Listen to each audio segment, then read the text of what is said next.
Random House Audio presents The Power of Small, Why Little Things Make All the Difference by Linda Kaplan Thaler and Robin Koval. Read for you by the authors.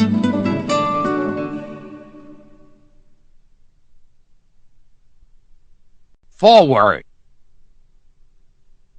Before we get going here, you probably want to know why I'm reading the foreword to this book. Well, first, I'm a small man. It would make no sense for Shaquille O'Neal to read it. Second, let's face it, I'm funnier. In my line of work, small things make a big difference. If you're a half beat off, the joke goes over like pork rinds at a bar mitzvah. One off-color comment at a corporate gig, and you'll find yourself on the unemployment line. And that's true in other professions as well. On the other hand, the right one-liner delivered at the right time can solve world hunger and bring peace to the Middle East. Okay, maybe that's a stretch, but small things really do make an enormous difference. I know. When Robin and Linda's agency created the Aflac Duck, they turned my small talent for quacking into one of the most successful advertising campaigns in history. Thinking small is even more important in times like these. Let's face it, between global warming, the financial meltdown, and Twittering, we don't know what we're facing next. I feel overwhelmed just trying to change a light bulb. Imagine trying to fix the world. So why not spend a bit more time on little gestures that can improve our lives and the lives of others? Write a note to thank someone for doing you a favor. Tell your kids that you love them. Walk a senior citizen across the street. Then, when we're all foraging for food in a post-apocalyptic economy, that person you held the door for at the pharmacy may share some of their gruel with you. So, listen on. Find out why paying attention to small things could pay major dividends. It's not a long audiobook. Just listen to one chapter at a time, or 1 minute at a time. After all, it's the small things that make a difference.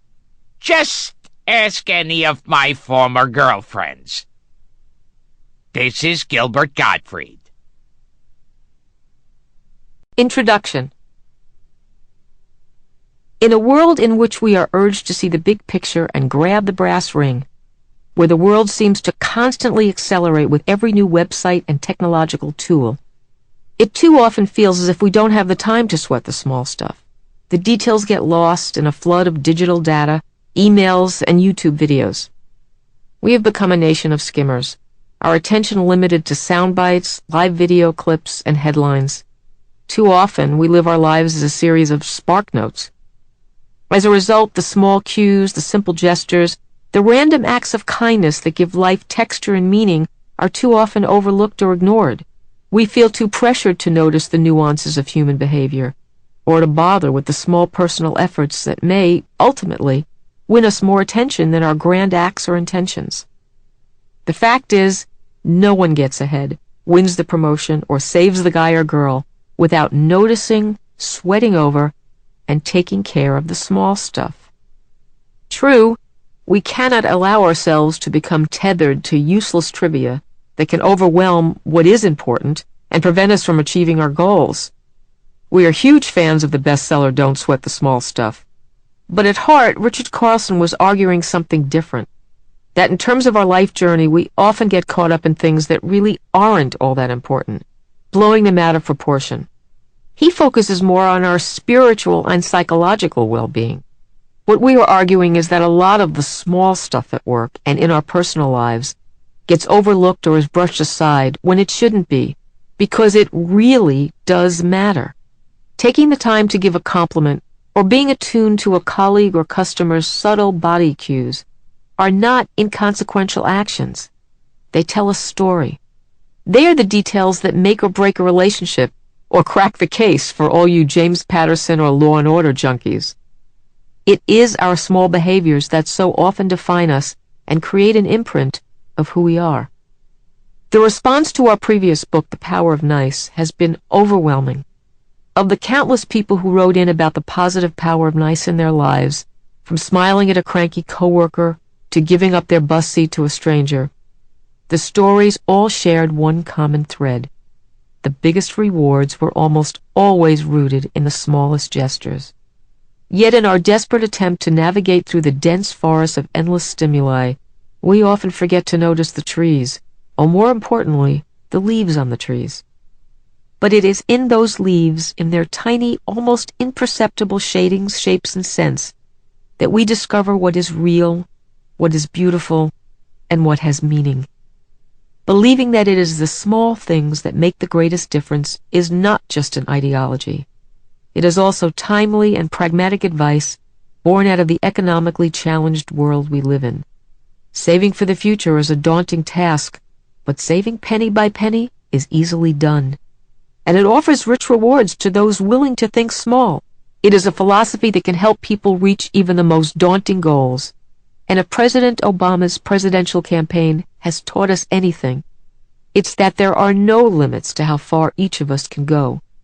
We just need to be willing to walk a little bit further, reach a little bit higher, day after day. In writing The Power of Small, our own lives have been enriched in ways we could have never imagined. We began to notice firsthand how our smallest actions had a positive impact on our business and personal relationships. We became more sensitive to giving praise for a job well done, taking the extra 5 minutes to go that extra step, to making that extra call or effort, to adding a simple, "I love you," at the end of a phone call with a partner or spouse. We hope this book enriches your life as well and encourages you to appreciate every wondrous moment of it. Linda and Robin. Chapter 1. The Power of Small. We can do no great things, only small things with great love. Mother Teresa. Larry was a computer programmer in the sales division of a major San Francisco apparel company. He was the guy who dealt with the data, fixed people's computer problems, and spent long hours creating new ways to slice and dice the numbers. In short, Larry was a self-proclaimed computer nerd. He would watch the men and women of the sales department and admire their outgoing natures, their easy conversational skills, the way they looked so sophisticated and stylish. Larry often thought to himself, I can do that. I want to do that. But he had no idea how to go about changing his career path, and he wasn't sure he had the confidence to try. Should he quit his job and go to business school?